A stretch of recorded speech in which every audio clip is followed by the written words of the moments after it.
Sumainyo ang Panginoon. At sumainyo rin. Ang mabuting balita ng Panginoon ayon kay San Lucas. Papuri sa iyo, Panginoon.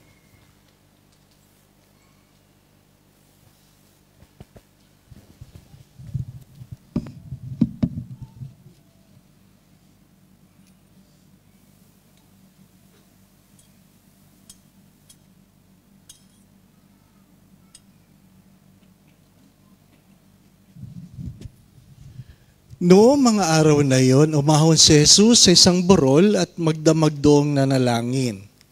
Kinaumagahan, tinawag niya ang kanyang mga alagad at pumili siya ng 12 sa kanila, na tinawag niyang mga apostol.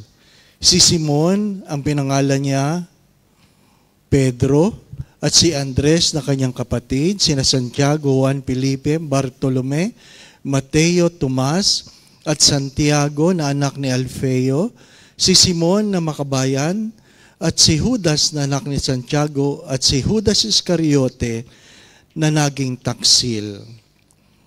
Bumaba si Jesus kasama sila at tumayo sa isang patag na lugar. Naroon ang marami ng kanyang mga alagad at ang napakaraming tao buhat sa Judea at Jerusalem at sa mga bayan sa baybaying dagat ng Tiro at Sidon. Pumaroon sila upang makinig sa kanya at mapagaling sa kanilang mga karamdaman. Pinagaling din niya ang mga pinahihirapan ng masamang espiritu at sinikap ng lahat ng tao na mahipo siya sapagkat may taglay siyang kapangyarihan na magpagaling ng lahat.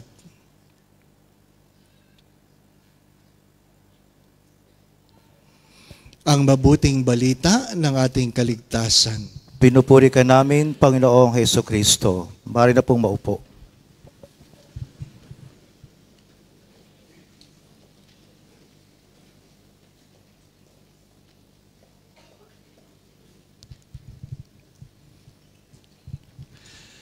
Magandang gabi po muli sa inyong lahat. Balita ko po may mga taga-Dubai na nagpunta dito. Ano po? Ay, dito pala. Ano po? At maraming taga-Dubai na nagtatanong, bakit hindi ako nagpupunta doon para sa Misyong Pilipino? Ano po? Sa totoo po, 2 beses po akong naimbitahan sa Dubai.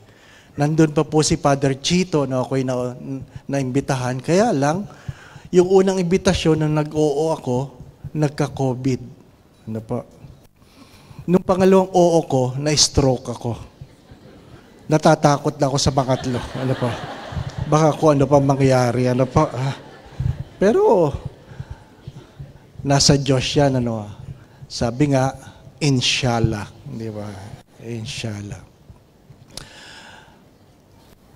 Sana inyo pong nasubaybayan yung mga gabi ng Misyong Pilipino mula sa Musapa, sa Ruwais, sa Al-Ain, ano po, at para mayroon pong mas madaling pag-intindi sa mga huling 4 na gabi ng misyong ito.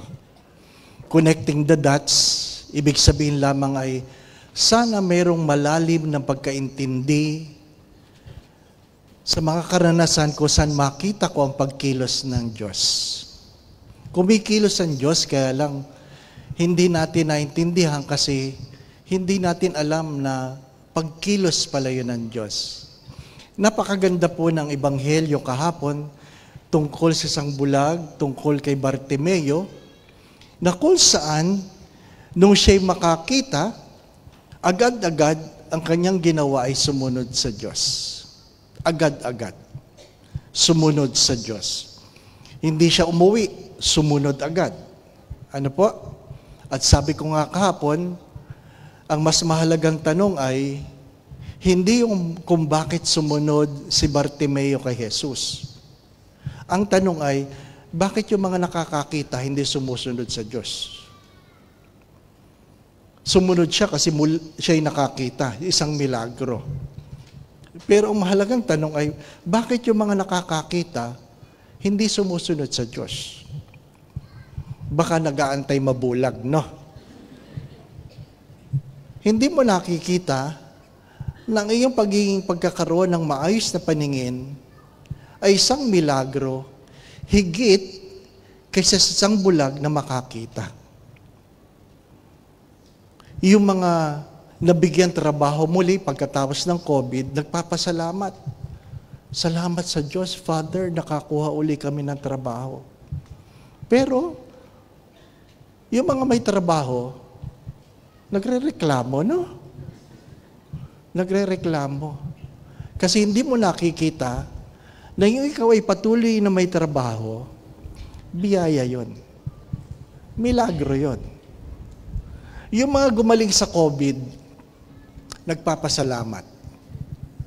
Ang nanay namin ay nagka-COVID, naging critical. Akala namin ang paglabas, abo na. Hindi po ba, na? Isang milagro na ang nanay namin ay gumaling, bagamat ay meron pa rin palatandaan ng epekto ng COVID sa kanya.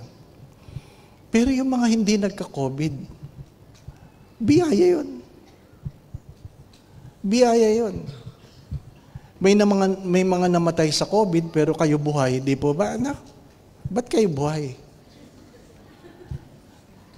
Magandang tanong yun. Bakit kaya ikaw at ako nanatiling buhay, no? Ang sabi nila, sadyang masasamang damo tayo. Binibigyan tayo ng pag-asang magbagong buhay. Di po ba?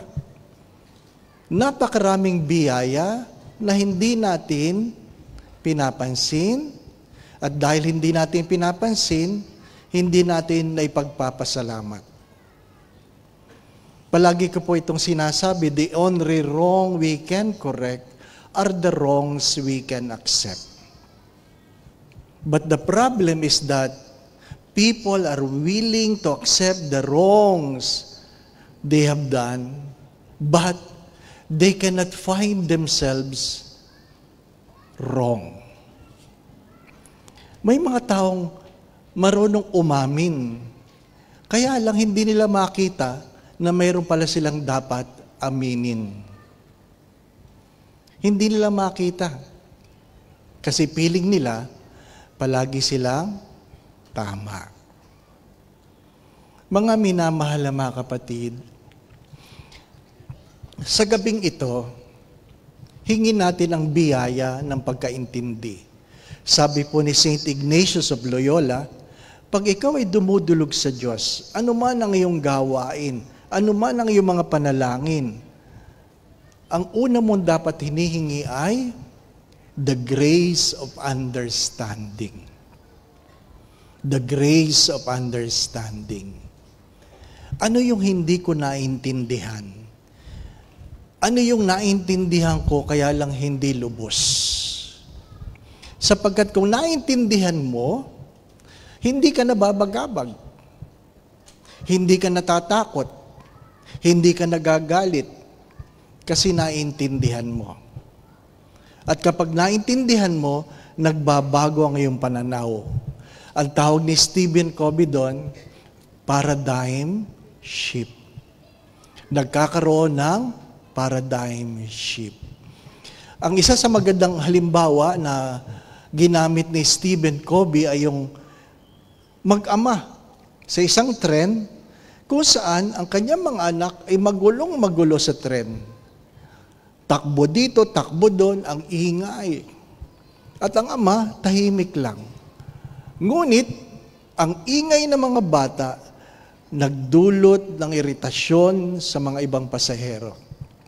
Nagalit sila. At mayroong hindi nakatiis. Pinuntahan ng ama at sabi niya, hindi mo ba nakikita ang iyong mga anak ay magulong-magulo? Nabubulabog kami lahat? Anong klaseng ama ka?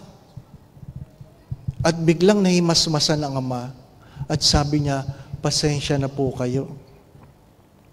Pasensya na kayo. Kami po'y papunta sa hospital. Kasama ko po ang aking mga anak.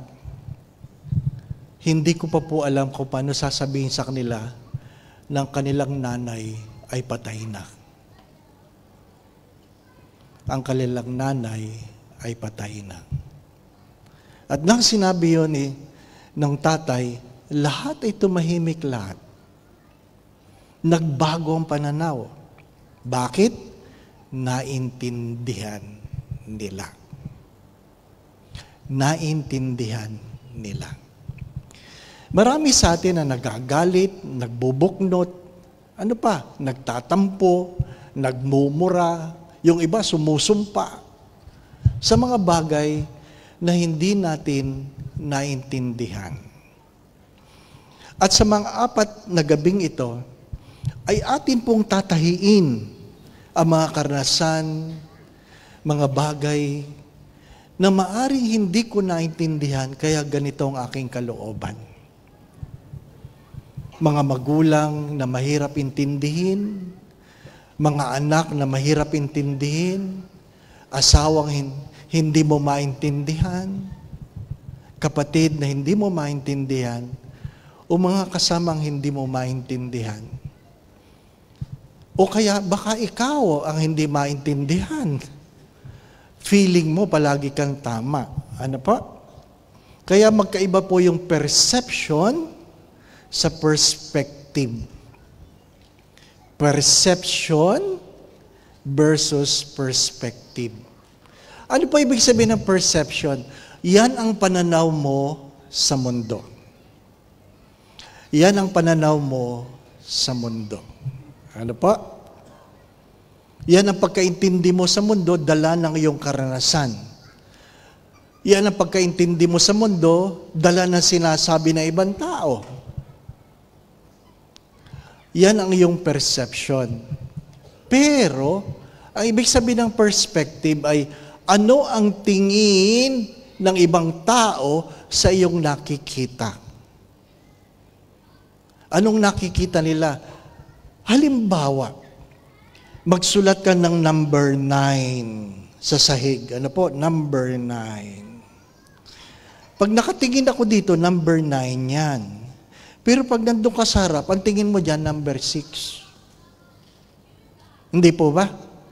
Naintindihan niyo po ba ako? Hello? Ha? Na-imagine niyo yung 9. Pag sinulat mo sa sahig, number 9. Pag ako nakatingin, number 9. Pero pag yung kaharap ko nakatingin, number 6.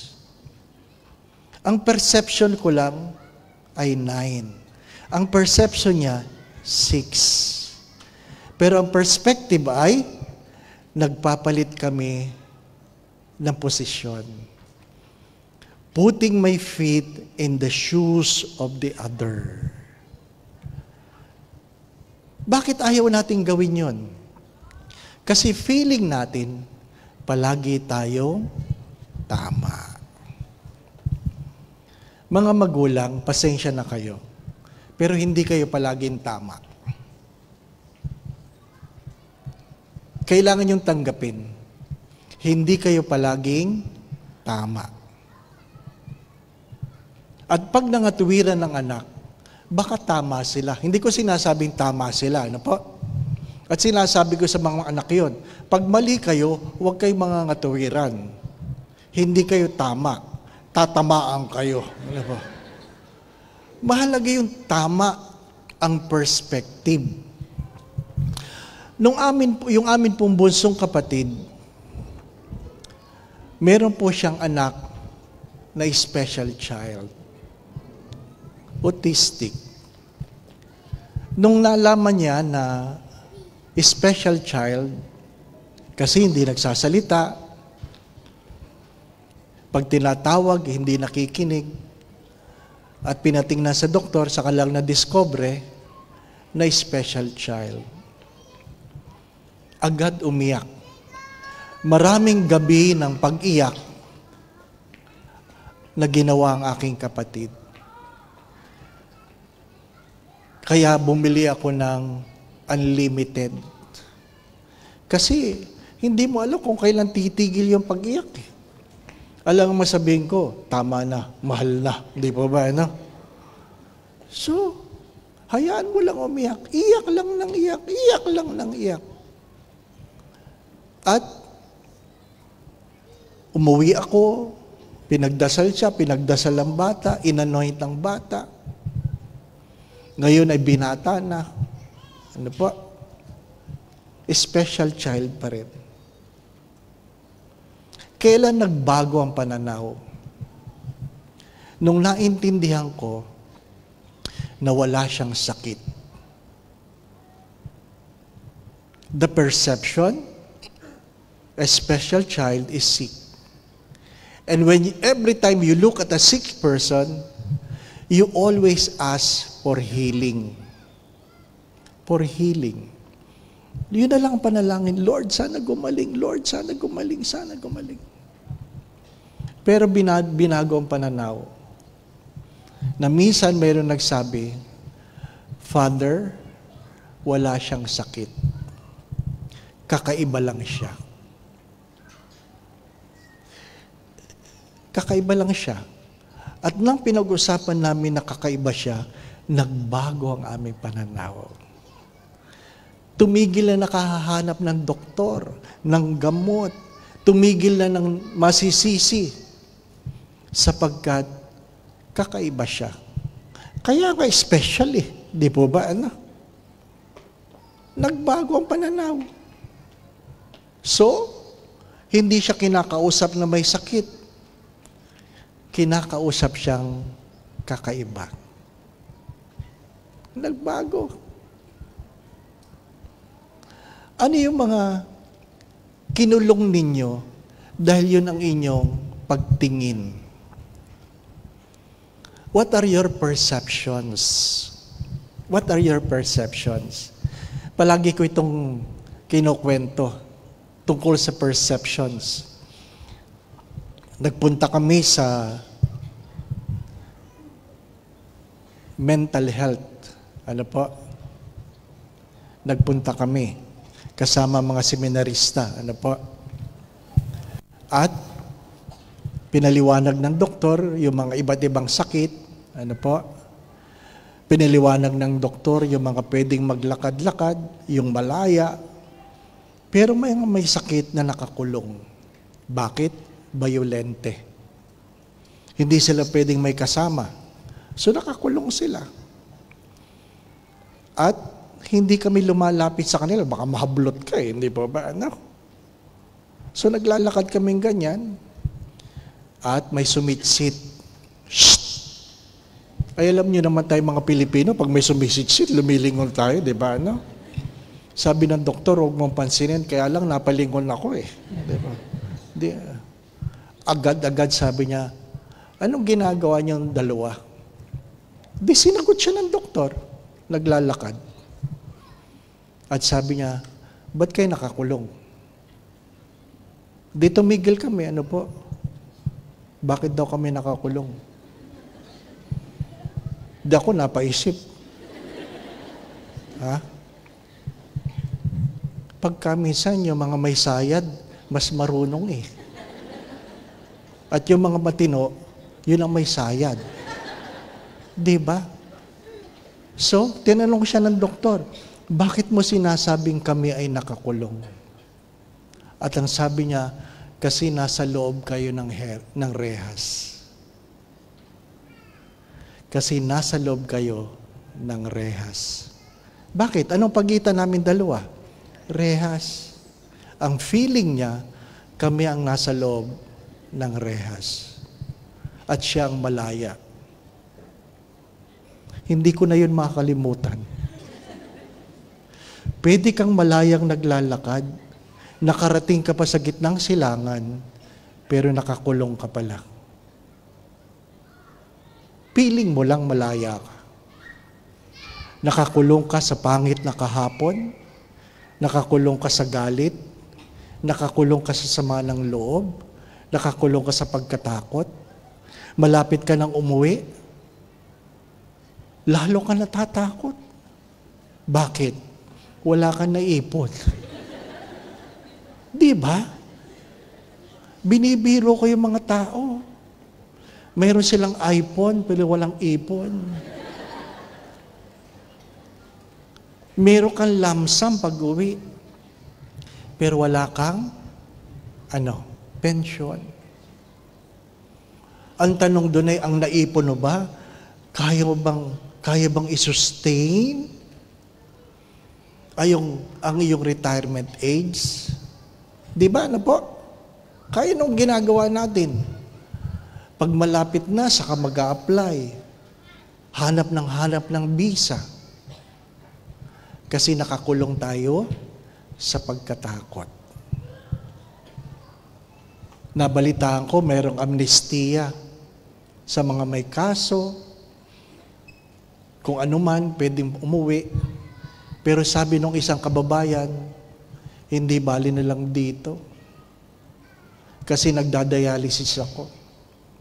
Pag umuwi ako, mamamatay ako. At least dito, mahaba-haba pa. Ang hirap ng gano'n, no? Bakit? Kasi malaya kang kumain ng kahit ano. Di ba? Pag may kainan, gusto mong isaksak lahat sa iyong lalamunan, di po ba? Ano? Para bagang walang kabusugan, no? Lahat kukunin mo. Lahat. Sa maliit na pinggan, isasaksak mo. Halo-halo na. Kaya pagkain mo, hindi na lasang Pinoy. Lasang kung ano. Bibilisan para makarami pa, di ba? Ano? Bakit nga ba? At sabi ko nga, kumakain na ng ganyan, titingnan pa kakatabi kung ano nakuha. Saan mo nakuha yan? Para ba kang nalamangan, no? Tatayo pa yung kukuha. At kung wala na, ano sabi? Wala na. Para ba kang inapi? At sasabihin, patikim nga. Mga minamahal na mga kapatid, sabi ko nga kahapon, yung iba, dinadaan sa kain. Kasi nung tayo maliliit, pag tayo umiiyak, ano ginagawa ng magulang sa atin? Saksakan ng dede ang ating mga bibig, no? Huwag daw gamitin yung bunganga. Father, hindi maganda yung salitang bunganga. Ano po? Sa Quezon kasi bunganga eh. Ano po? So, saksakan ng dede. Pag umiyak, saksakan ng dede. Pag saksakan. Kaya pag may problema dito, kain, saksakan. Pag nalulungkot, kain. Pag nahihirapan, kain. Lahat na lang. Tapos, ang problema niya ngayon, ang tabako.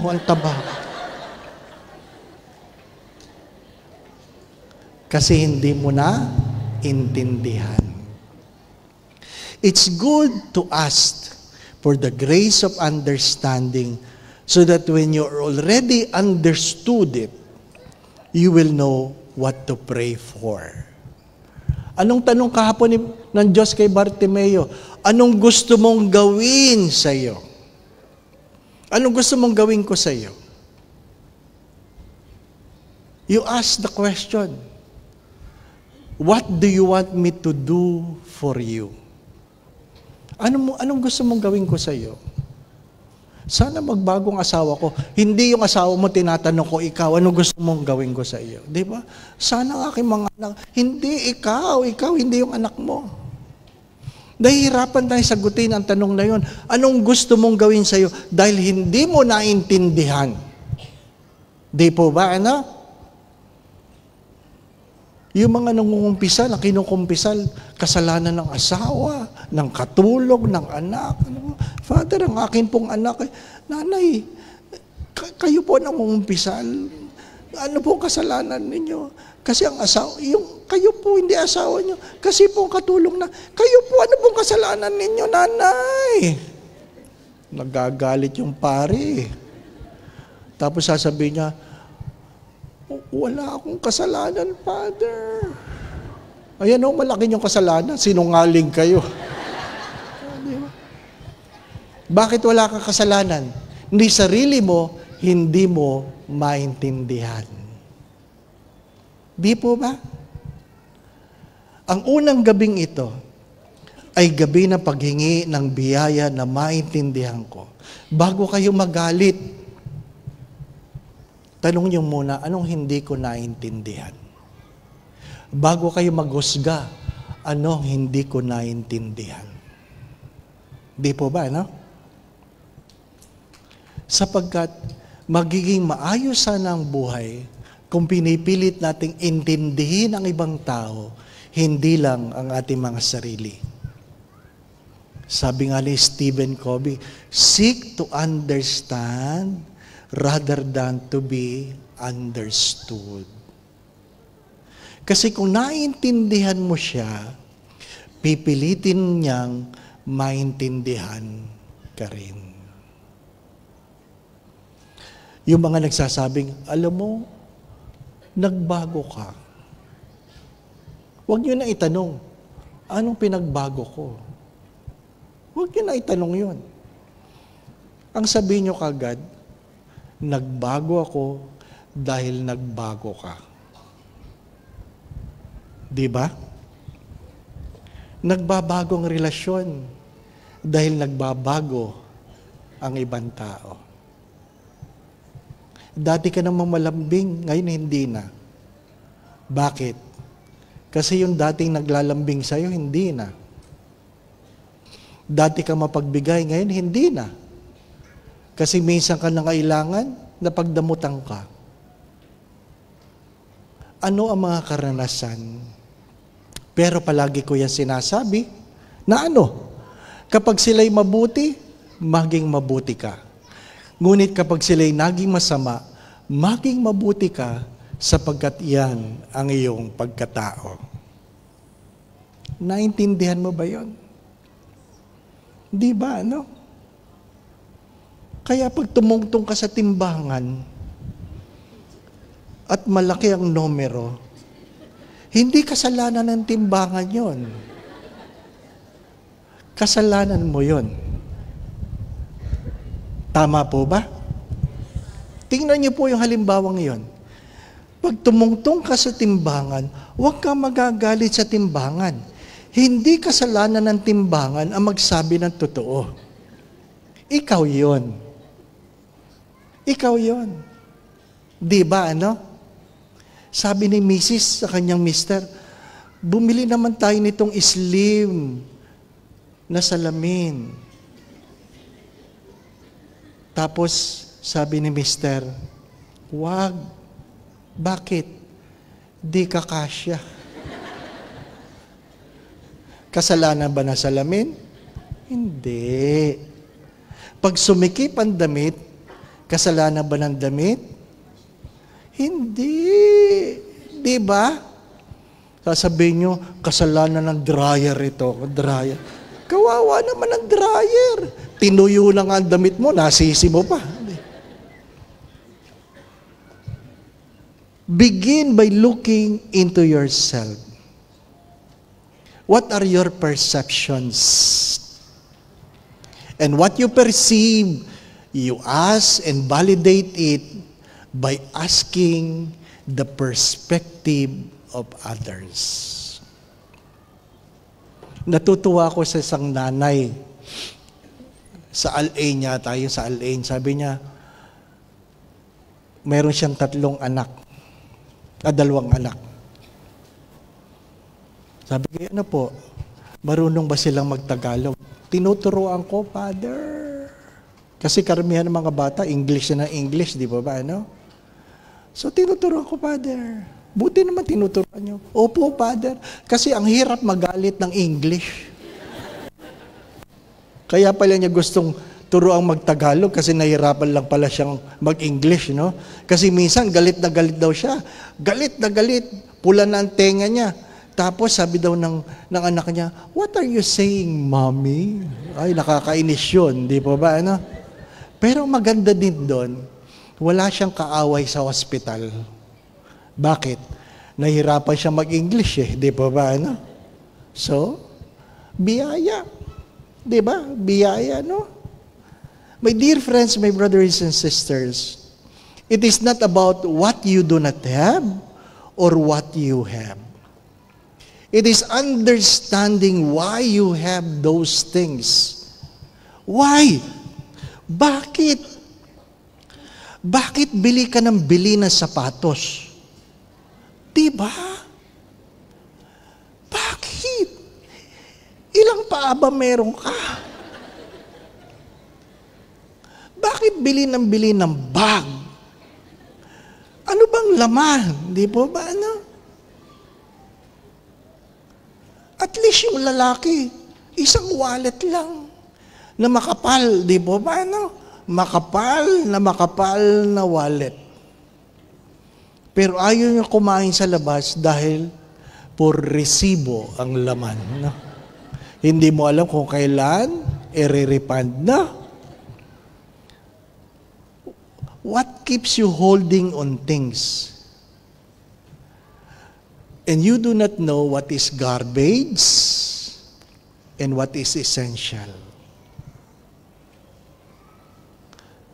There's a book, The Principle of Essentialism.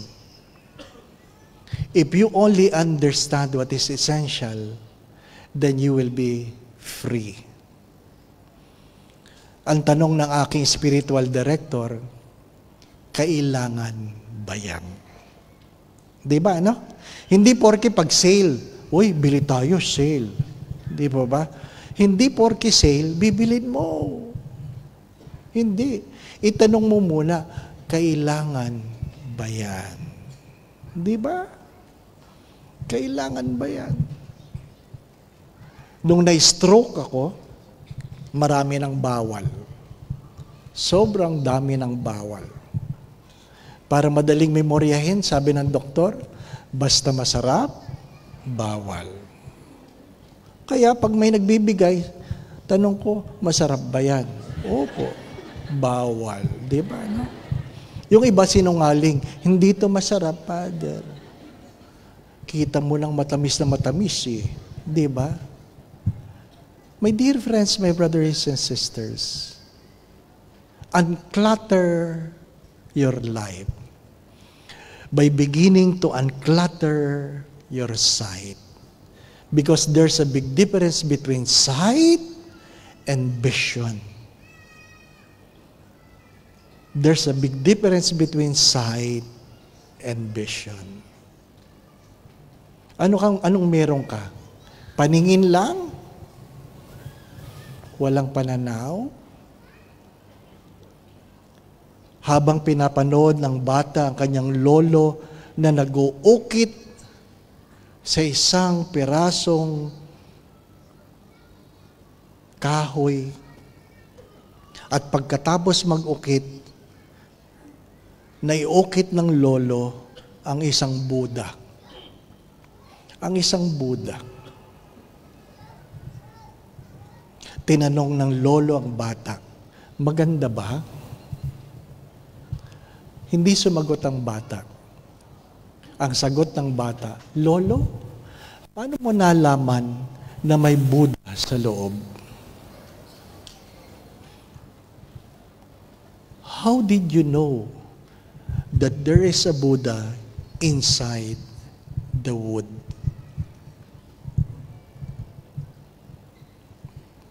Kahit ano nandun, kung tama ang vision.